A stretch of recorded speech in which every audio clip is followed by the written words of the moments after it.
नमस्कार दोस्तों, मैं R P Singh Lavika short and education channel में आपका स्वागत है। तो दोस्तों, मैंने अपने पिछले वाले वीडियो में आपको दीर्घ स्वरों के बारे में पढ़ाया था और आपको अच्छे से ठीक से समझ में आए होंगे। और आज हम आपको लघु स्वर पढ़ाने जा रहे हैं। तो देखिए लघु स्वर क्या होते हैं और उनको हम कैसे व्यंजन रेखाओं पर लगाते हैं। तो आइए हमारे साथ लघु स्वर। लघु स्वर का मतलब होता है कि जो बोलने में कम समय लें उन्हें हम लघु स्वर कहते हैं। और दीर्घ स्वर, जैसा कि मैंने अपने पिछले वीडियो में बताया था कि जो बोलने में अधिक टाइम लेते हैं उन्हें हम दीर्घ स्वर कहते हैं। तो देखिए इनको हम एक अंग्रेजी के सेंटेंस, यानी कि ये जो that pain is not much good, ये अंग्रेजी पिटमैन शॉर्टहैंड का एक सेंटेंस है, उसमें से लिए गए हैं। वो एक फॉर्मूले के रूप में हम प्रयोग में लाते हैं कि दैट का मतलब ए, पेन का मतलब ए, इज का मतलब ई, और नॉट का मतलब अ, और मच का मतलब अ, और गुड का मतलब उ। तो इनको मैंने इस सेंटेंस के अनुसार देखिए ऐसे रखे हुए हैं। यहां पर that pain is not much good, जिससे आपको जो साउंड यानी कि जो आप आवाज करें उसे बोलने में आपको दिक्कत ना आए। तो इसी तरीके से देखिए क्या होता है कि दैट का मतलब ए, यानी कि हमारी जो मुंह से आवाज आ रही है वो ए की आ रही है, और ए को हम दिखाते हैं लाइट डॉट यानी कि हल्के वाले बिंदु से। और ये पहले स्थान का स्वर है, और पहले स्थान का स्वर होने के नाते से हम लाइन के ऊपर लिखते हैं। तो इसके अलावा देखिए, और कुछ बच्चे इसमें कंफ्यूज ना हो, क्योंकि जो हम मात्रा लगाते हैं वो मात्रा हम इस तरीके से किसी व्यंजन पे लगाते हैं, इसे बोलते हैं हम ए, यानी कि ये वाली। और जब हम खाली स्वर लिखते हैं यानी कि ए का स्वर लिखते हैं, आई का स्वर लिखते हैं, तो हम इस तरीके से ही हम उसको दर्शाते हैं। तो जब किसी व्यंजन, जैसे हमने का पे लगाई, तो जैसे ये काय यानी कि दो मात्राओं से दिखाते हैं। और जब हम ये व्यंजन खाली स्वर ही अकेला आता है तो उसे हम इस पे एक मात्रा लगाकर दिखाते हैं। और जिस स्वर पर खाली ए आता है तो वो हमारा दीर्घ स्वर है, जो इस तरीके से लिखा जाता है। जब किसी व्यंजन रेखा पे लिखा जाता है तो उसे हम जो है इस तरीके से दिखाते हैं, जैसे के। तो इसमें आप कंफ्यूज ना हो कि ये दो मात्राएं कैसे लगती है और एक मात्रा कैसे लगती है। तो जब खाली स्वर आता है ए का तो इस तरह से लिखते हैं, और जब इसकी हम किसी व्यंजन रेखा पे मात्रा यानी कि किसी व्यंजन पे हम मात्रा लगाते हैं तो इस तरीके से लगाते हैं। तो देखिए यह लिखा हमारा एश, अब ए हमारा पहले आ गया, तो यह पहले आने की वजह से इसको देखिए पूरी हमने जो इसकी ए की जो है ना स्वर है, इसको मैंने पूरा ही लिखा और उसके बाद शाह लिखा। तो हमने लिखना है ऐश। देखिए लाइन के ऊपर रहेगा और इस तरीके से लाइन टच नहीं करेगा, और एक हल्का बिंदु पहले आया फिर शाह बाद में आया, तो हमने इसको पहले लगाएंगे। इसी तरीके से बैल, बैल का मतलब है कि बै और ले, यानी कि बैल। तो इस पर पहले स्थान पर लाइन टच नहीं करेंगे, यानी कि पहले स्थान का स्वर होने की वजह से हम इसको लाइन टच नहीं कराएंगे। इसी तरीके से बैट, देखिए ये भी हमारा लाइन से ऊपर ही रहेगा, और मैच ये भी हमारा लाइन से ऊपर ही रहेगा, इस तरीके से लाइन को टच नहीं करेगा, मैच। इसी तरीके से एटम, ये देखिए इस तरीके से लाइन के ऊपर। तो जो हमने आपको आउटलाइन बना के दिखाई उस पर हल्का बिंदु लगाएंगे तो वो ए यानी कि इसका उच्चारण करेगा, ए का, एश, बैल, बैट, मैच, एटम। अब आते हैं हम दूसरे स्थान का, यानी कि आ, जो हमारा ए लिखा जाता है। क्या लिखा जाता है? ए। ये हमारा आई था, ये हमारा ए है। ये शॉर्ट वोवल है जो बोलने में कम समय लेते हैं, और इसका भी हमारा वही लाइट यानी कि हल्का डॉट है।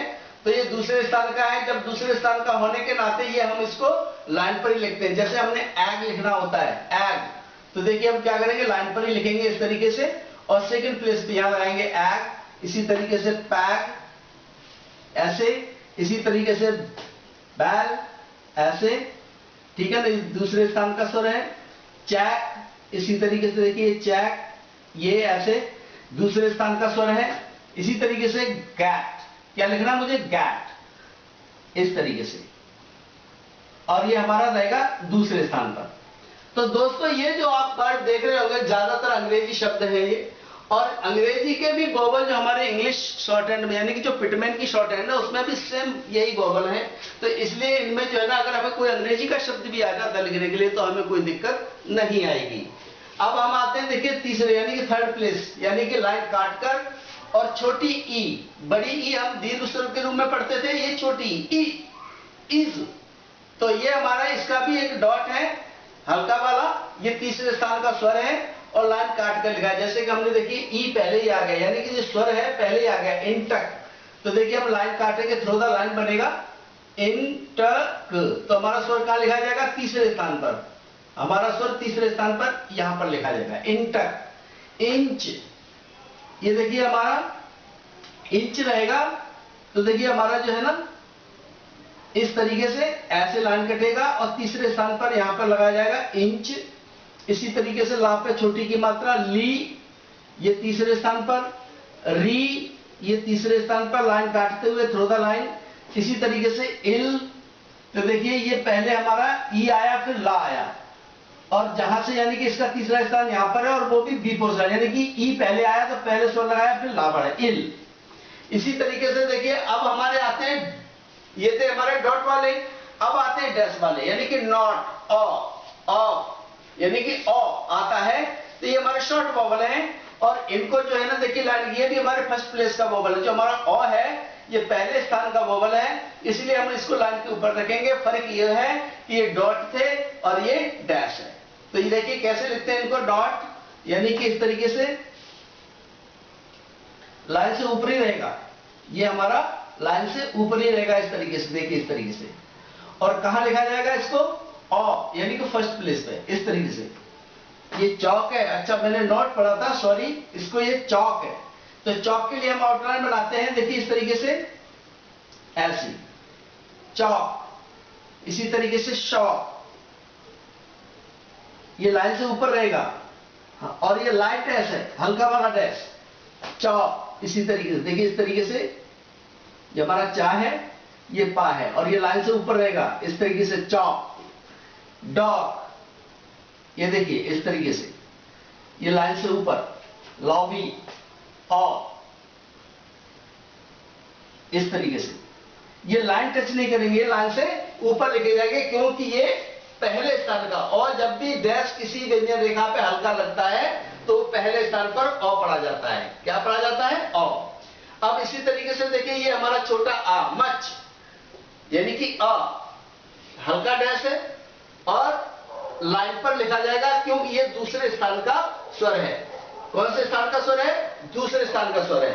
तो इसी तरीके से जैसे हमने अभी लिखना है, क्या लिखना है? अभी। तो देखिए हमने क्या करना होगा, ये दूसरे स्थान का, तो लाइन पर लिखा जाएगा इस तरीके से, लाइन पर ही लिखा जाएगा, ना तो लाइन के ऊपर लिखा है ना लाइन के थ्रू, क्योंकि ये दूसरे स्थान का स्वर है। तो देखिए अभी, अभी का मतलब है कि आ हमारा रहेगा दूसरे स्थान का होने के नाते, देखिए यहां पर, और भी यानी कि तीसरे स्थान का स्वर ई, इस पर रहेगा। तो ये छोटा वाला आ यानी कि लाइट डैश और डार्क डॉट ये रहेगा, क्योंकि इसमें बड़ी की मात्रा अभी। अटक, अ, ट, देखिए अभी दोबारा बनाते इस लाइन आउटलाइन को इस तरीके से, अटक।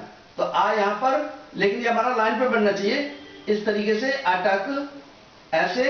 इसी तरीके से अपच, ऐसे, अपच, यानी कि यहां ऐसे, ये लाइन पर बनेगा, ठीक है ना। यहां पर दूसरे स्थान पे, यानी कि यहां पर लगेगा, पहले आया इसलिए पहले लगेगा। इसी तरह अगम, इस तरह से लिखिए, अगम, इसकी आउटलाइन लाइन पर इस तरीके से, अगम, इस तरीके से देखिए आ यहां रहेगा, अगम।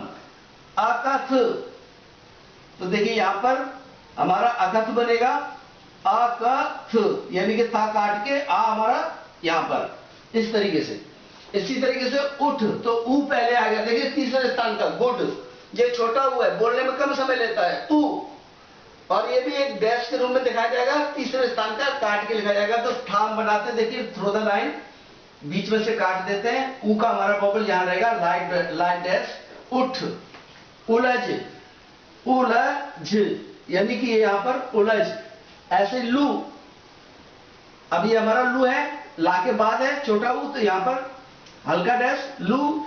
इसी तरीके से रू, इसी तरीके से शू, ऐसे करके।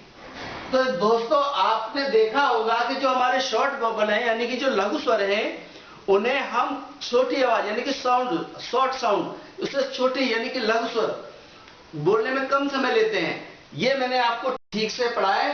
और अब हम देखिए आगे जो आपको बताने जाएंगे अगली वाली वीडियो में, उसमें हम आपको बहुत अच्छे से बताएंगे कि आपका जो इंटरवेनिंग वोवल यानी कि मध्यवर्ती जो स्वर होता है वो हम कैसे लगाते हैं। तो दोस्तों मध्यवर्ती जो स्वर होता है यानी कि इंटरवेनिंग वोवल, वो तीसरे स्थान का स्वर होता है। जब दो व्यंजन रेखाओं के बीच में आ जाता है तो पता नहीं चलता है कि वो पहली वाली व्यंजन रेखा के तीसरे स्थान का है या दूसरी वाली व्यंजन रेखा के B4 साइड के पहले स्थान का है। तो उसको जो हम कहते हैं मध्यवर्ती स्वर। तो अगली वाली वीडियो में हम मिलते हैं मध्यवर्ती स्वर के साथ। तब तक आप बने रहिए हमारे साथ। नमस्कार, धन्यवाद।